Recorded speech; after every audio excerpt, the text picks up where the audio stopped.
Bonjour à tous et bienvenue sur Instant Ciné. Aujourd'hui, nous allons parler d'un thriller policier intitulé Run, Hide, Fight.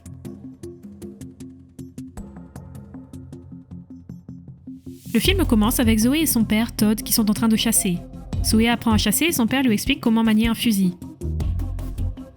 Il déjeune, mais elle a du mal à accepter la mort de sa mère, alors elle s'imagine souvent lui parler. Louis entre dans la maison pour presser Zoé et la sauver du discours de son père. Les petites brutes du coin les insultent et les poussent hors de la route. La voiture peine à démarrer et ils aperçoivent un de leurs camarades de classe en train d'installer un appareil sur un terrain.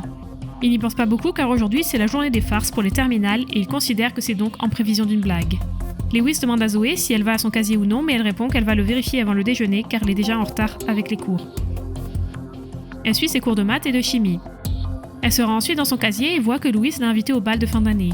L'engin planté dehors auparavant explose, provoquant un incendie sur le terrain. Kip laisse un sac à la réception juste avant le début de la pause de déjeuner. Lewis et Zoé parlent de l'invitation au bal, mais Zoé refuse. Lewis renverse accidentellement son verre sur elle, alors Zoé doit aller aux toilettes pour se laver. Pendant ce temps, une cabane en bois explose. Une fille quitte précipitamment la salle de bain et donne un coup d'épaule à Zoé. Zoé vérifie les toilettes et retire le panneau du plafond.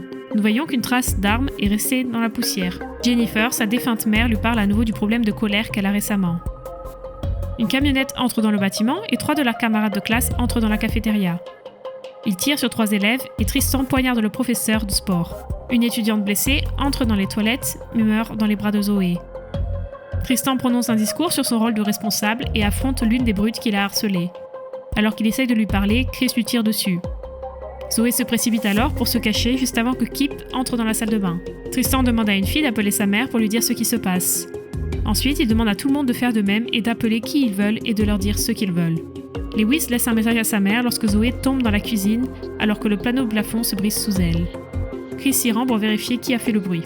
Elle se cache sous un comptoir avec une employée de la cantine lorsque la dame décide de se sacrifier pour sauver Zoé. La police et les pompiers de la ville sont occupés par tous les incendies qui ravagent la ville et réagissent donc plus lentement que d'habitude aux appels. Tristan appelle la réception de l'école et dit à la réceptionniste qu'ils occupent le réfectoire. Anna, la 4e tireuse, coupe les câbles dans la salle des gardiens. Tristan demande à chacun de prendre son téléphone et de diffuser les événements en direct sur tous les réseaux sociaux. Zoé s'échappe du bâtiment et prévient les autres étudiants de ce qui s'est passé à l'intérieur. Tristan explique aux spectateurs du live stream que si une plateforme de réseau social arrête le stream, il tuera encore plus d'étudiants. Le directeur adjoint entre dans le réfectoire et essaie de parler à Tristan. Il essaye de forcer Tristan à abandonner ses projets, mais celui-ci pense qu'il a été injuste envers lui et qu'il ne se souciait pas beaucoup de lui auparavant. Il ordonne à Chris de tuer le proviseur. Chris épargne ensuite la vie du gardien de l'école car il n'est pas assez important. Cora et Zoé essaient d'avertir les élèves, mais tout le monde pense que ce n'est qu'une blague et qu'il n'y a rien de grave. Tristan demande qui a le plus de spectateurs sur son live et Louis en a plus de 1000, alors il l'invite à être son caméraman principal. Zoé brise une fenêtre et parvient à évacuer la classe d'élèves. Andrew est en train de diffuser quand il remarque que la camionnette avec laquelle ils sont venus est pleine d'explosifs. Zoé déclenche l'alarme incendie et les professeurs commencent à vider leur classe. Anna éteint le système de l'alarme pour faire croire au professeur qu'il ne s'agissait que d'une blague et ordonne aux élèves de retourner dans leur salle de classe. Le shérif Tarcy a du mal à se rendre à l'école et demande à ses collègues de n'y aller que s'il s'agit d'une situation de tir active. S'il s'agit d'une prise d'otage, il devrait essayer de négocier avec les tireurs. Anna coupe ensuite l'électricité. Zoé court partout et essaye d'atterrir autant d'élèves que possible. Elle glisse parce que quelqu'un a renversé de l'huile sur le sol. La réception fait l'annonce du verrouillage de l'établissement lorsque le sac de Kip, à laissé sur place un peu plus tôt, explose. Tristan regarde les informations et est très frustré lorsque les chaînes envoient des journalistes au lieu de diffuser son stream à la télévision. Zoé cherche un téléphone quand Anna arrive sur les lieux. Elle s'allonge à côté du cadavre et fait semblant d'être morte. Anna lui marche sur la main, mais elle parvient à cacher sa douleur et Anna s'éloigne. Kip informe Tristan de l'existence d'une chaîne de télévision avertissant le public de la présence de contenu graphique, ce qui signifie qu'il est possible qu'il diffuse la diffusion en direct. Zoé essaie de dire à l'une des professeurs de casser les vitres et de s'échapper alors que le verrouillage était prévu et que les tireurs voulaient garder tout le monde à leur place. Alors qu'elle tente de convaincre le professeur, Anna lui tire une balle dans la jambe à distance. Elle ouvre son casier et s'en sert comme bouclier. Tristan entre dans une classe. Mademoiselle Nunez essaye de la dissuader d'agir, mais Tristan l'humilie et la fait se déshabiller. Zoé s'échappe dans une pièce emplie de ballons. Anna entre à sa suite et tente de la battre, mais Zoé parvient à retourner son arme et à lui tirer une balle dans la tête. Tristan est sur le point de tuer Mademoiselle Nunez, désormais nue, quand Lewis lui dit que les spectateurs s'intéressent à lui et lui posent des questions. Tristan est narcissique et ne peut donc pas résister et porte son attention sur les spectateurs. Zoé fouille le corps d'Anna et prend ses clés. L'arme est vide car elle a tué Anna avec la dernière balle. Elle prend également son téléphone et peut donc maintenant entendre la communication des tireurs.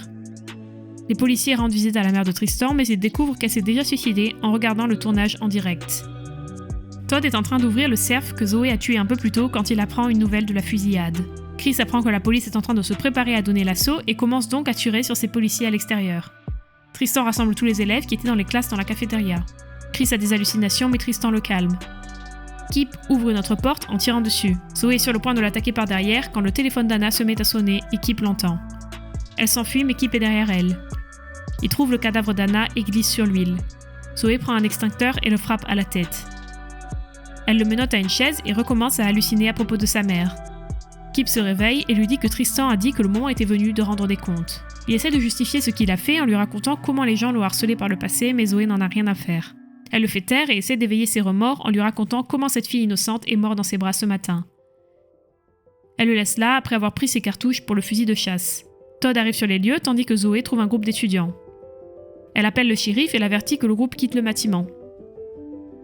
Tarsi demande aux journalistes de ne pas montrer l'école devant la caméra car les tireurs la regardent en direct de l'intérieur. Il dit qu'il est sur le point d'appeler Tristan et de lui parler et qu'ils peuvent filmer cette scène à la place. Zoé ordonne aux autres de sortir mais Madame Crawford reste avec elle pour venir en aide à d'autres étudiants. Tarsi et Tristan sont au téléphone. Il explique à quel point il est un seigneur avant-gardiste et comment la société a tout détruit. Une chaîne d'informations montre une étudiante qui vient de s'échapper et Chris le remarque. Grâce aux informations, Tristan se rend compte que l'appel téléphonique n'était qu'une distraction pour secourir les étudiants, alors il raccroche. Tristan appelle à nouveau Anna et Kip, mais c'est Zoé qui répond. Elle lui dit qu'elle a tué Anna et capturé Kip. Tristan tire sur l'une des élèves et lui dit que toutes les 5 minutes, quelqu'un va mourir jusqu'à ce qu'elle se présente dans le réfectoire. Todd regarde le direct lorsqu'il décide de prendre son fusil de sniper et de chercher un endroit. Zoé retourne voir Kip et le convainc de se racheter et de faire quelque chose de bien avant que cela ne se termine. Elle défait ses menottes et lui tend le fusil. Todd trouve un endroit et assemble son fusil sniper. Zoé entre dans le hall de la cafétéria désarmée, mais Tristan rit en disant ironiquement qu'elle est la sauveuse. Tristan et Zoé discutent de la signification de toute cette situation. Kip entre dans la pièce et les menace, mais Chris lui tire dessus. Zoé et Louis parviennent à s'échapper, mais Louis se fait tirer dessus et ne peut pas aller plus loin. Elle le fait s'allonger sur un canapé et l'embrasse quand Lewis lui dit qu'il y a des explosifs dans la camionnette. Todd se repositionne avec son fusil. Zoé ouvre les robinets à hydrogène du laboratoire de chimie, elle met le feu au gaz pour effrayer Chris. Chris parle de ses hallucinations et invente des histoires quand Zoé lui jette de l'acide sur le visage. Il lâche son arme mais parvient à jeter Zoé contre une armoire. Il est sur le point de tirer sur Zoé quand Todd tire et tue Chris. L'équipe du SWAT arrête Todd. Tristan appelle Chris et est frustré lorsqu'il ne répond pas. Zoé lui envoie une photo de son corps et le nargue alors qu'elle revient dans la caméra. Tristan sort un seau de la camionnette et ordonne à un étudiant de la porter avec lui.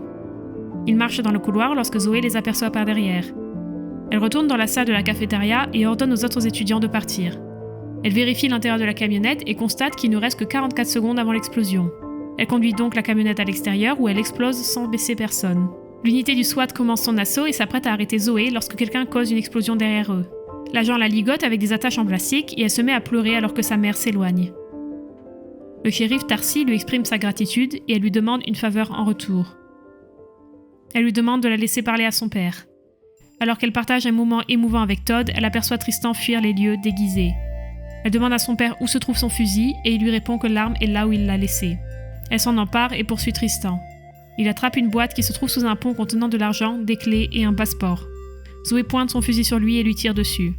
Elle le nargue une fois de plus et lui répète ce qu'il lui a dit son père alors qu'il chassait.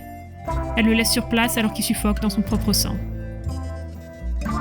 C'est tout pour cette vidéo, n'hésitez pas à partager vos réflexions sur ce film dans les commentaires et n'oubliez pas d'aimer et de vous abonner, cela nous aide tout particulièrement. À la prochaine, ciao!